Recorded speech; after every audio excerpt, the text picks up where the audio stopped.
Everybody loves a good game show, unless you're my girlfriend who has an exciting and eclectic taste in television. Whether you have fond memories of watching The Price is Right while holding the puke bucket while you were home from school, maybe you and your grandma used to guess the Wheel of Fortune puzzles together, or you might know just a little bit too much random trivia and get a little teary-eyed when you see this face. Nowadays, there's even internet game shows, and some of them are super great. But brace yourself, patriots. There is another country. And not only is there another country, it does something better than this United States of A. None other than the colonizers themselves, the British. Just like The Office, or Shameless, or even Kitchen Nightmares, a lot of American shows are just remakes of British shows. Even game shows, Cash Cab, Who Wants to Be a Millionaire, The Weakest Link, Wife Swap, which isn't really a game show, but it's a great show. Chicken nuggets is like my family. So we're gonna give it an honorable mention here. British game shows are so good that sometimes the US can't remake it. Sometimes we try and fail miserably. Case in point, Taskmaster. Going on its 16th season in England. Even the New Zealand version is doing really well. If you haven't seen Taskmaster, it's all on YouTube, and it is a treat. The British version. 5 competitors are all given a series of ridiculous tasks, and then graded on how well they complete those tasks. Tasks like... Make the best music video for a nursery rhyme. High five a 55-year-old. Fastest wins. Your time starts now. Conceal this pineapple on your person. The tasks are overseen by the Taskmaster and his assistant. It's my furry little friend. It's Little Alex Horn! And that holds true for both the British and American versions. In England, we get the 6'8" monster of a man, Greg Davies. Though they pronounce it Greg Davis, but it's spelled Davies. I don't know, maybe it's just an accent thing. Who awards points and judges the tasks on performance. My favorite part is him absolutely berating the contestants. Really great. I mean, we've all heard Three Blind Mice. I've never imagined it to be that awful. Just so horrible. And then in the US version, we get Reggie Watts, which, don't get me wrong, I love Reggie Watts, but this here is not his forte. He's way too nice. There's just not the same level of attacking and arguing and fighting that make the British version so entertaining. He even mostly just kind of seems bored with the whole thing. You can tell that he wishes he had a microphone in his hand and a loop pedal at his disposal. And then there's the contestants. The UK always has 5 different comedians that can make the tasks fun and different and exciting and hilarious to watch. Plus, I've discovered so many great new comedians just watching this show. British comedians I never would have heard of otherwise. If you're a stand-up fan, look up James Acaster on Netflix and watch all 4 parts of those in order. He's great, and it's fucking hilarious. That is, if you have Netflix still. I thought we were all canceling Netflix, but they've actually reported an uptick in... Anyway.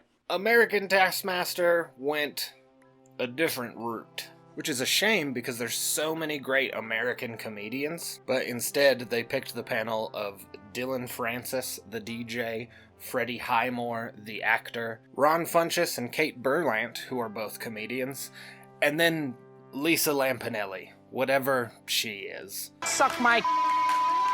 And really through the whole thing, like you can tell Dylan Francis is having fun, but Ron Funches is really the only funny one, and Lisa Lampanelli is there. It feels more like a forced corporate team-building exercise than a game show, compared to the raucous good time that the UK version is. Also, European TV has way fewer rules than American TV. It makes for some wild experiences. Spectacles that anyone who existed before the internet would be blown away by. No more watching TVMA or R-rated movies with your fingers crossed. No more sharing that one secret magazine in the woods with your friends. This is just on regular TV, regular television. Normal, everyday television, folks. Behold, Naked Attraction. Naked Attraction's kind of like the Pornhub version of a YouTube dating show, but it's on, again, regular TV. One person, sometimes two people. I don't think I've ever seen three people, but we don't shy away from polyamory here, friends. Our main character, or characters, I guess, has 6 suitors, and each round has to eliminate one until one remains. And they fall in love and spend the rest of time happily ever after, because all dating show couples stay together forever. Pretty standard procedure, except the way that eliminations are decided. Perhaps a series of thought-provoking questions are asked. Perhaps trivia. Perhaps bachelor-style dates. Wrong. The decisions are made solely based on looks. And not just facial looks. All 6 suitors are hidden behind colorful screens. It's the only way you can tell them apart until round 1, the screen goes away and reveals a part of their body. Can you guess what part of their body it might be? The screen doesn't go top down. So here we are, round 1 of this regular television game show, and we're looking at 6 fully fledged, uncensored crotch pieces. Sometimes it's all pork swords, meat and 2 veg, tallywhackers. Sometimes it's a full-fledged fanny fest. I didn't make that up. They said that on the show. All muffs and minkies. Oh my goodness. Sometimes it's a combination of the two. Mystery box. You never know what you're gonna get when those screens lift up. You see, I'm pansexual and polyamorous. I'll be damned if we aren't open-minded here. And that brings us to the first elimination. The chooser must choose someone based on the appearance of their undercarriage alone. Which, dang, dude, that must suck. Can you imagine leaving first round of like a national game show because someone was like, yeah, this stuff down here, it sucks. It hurts a lot. Friggin' dang cold-blooded. You'll never have self-esteem again. Just everyone knows, everyone's seen, and then you are verbally attacked on television. That's so funny. It's so messed up. Oh my god. Anyway, each round reveals a little bit more. Round 1, the undercarriage. Round 2, the chest piece. Round 3, their faces. Here's the kicker. You, the chooser, now have to get totally undressed yourself and let these 2 people that you've been judging for the last half hour take a gander at you and talk about your bits and bobs and what's wrong with you, whether they like it or not. But the chooser does get to choose one of the last 2 contestants to go on a date with. When one contestant is like, nah, a bit too saggy there, innit? And another contestant is like, well, oh no, I like this. This is good. You look great. Makes the choice really easy. But there's no 2 ways about it. The show is fucked up. It's really great watching. I can't show clips here for obvious reasons, but you got a VPN. You check that out. Today's video, I'm just kidding. I don't have sponsors. I wish. That'd be a great. You can watch wild porn with a VPN, and that's why I use it.